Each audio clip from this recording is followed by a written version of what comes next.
Hey, what's up, everybody? It's Katharine Hinkle from Schoolyard Scientists, the Harvard Forest Schoolyard Ecology Program. I'm here in beautiful Banff, Alberta.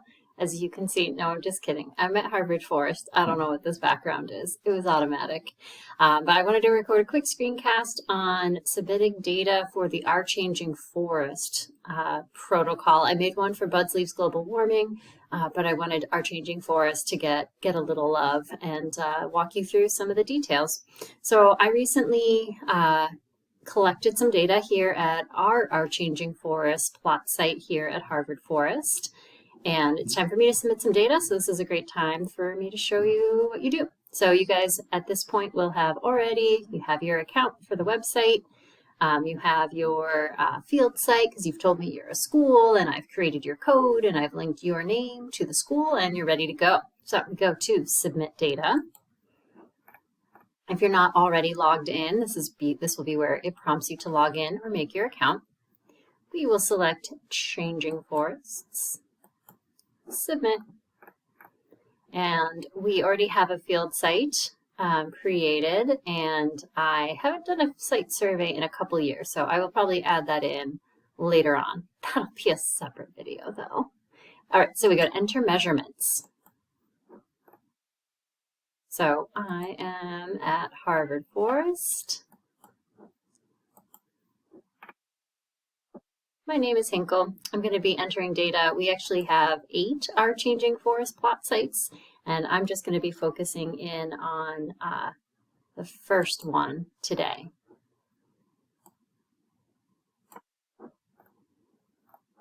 Okay, so now you can see this is the screen to let me get going. I'm going to add my new observation.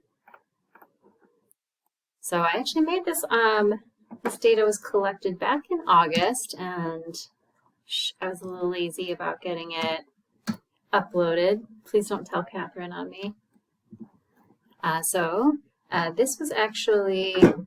This is the third time that we have had a survey. Let me double check that. I should have double checked that before I started the recording, but I have it right here. Yeah, this is the third time this plot has had a survey. Put that in the right thing. And so I actually have like 15 trees that I need to put in. Don't worry, I'm not going to make you watch the whole thing. I'm just going to do a couple. So again, the survey number, again, just to clarify what that is how many times has that plot been surveyed? So it's like, usually you guys are surveying these once a year. So it's like, which year is this? Is this year 2, 3, 4, 5? And if you don't remember, you can always go back to the database and like look and see. All right, so my first tree is actually a large-toothed aspen.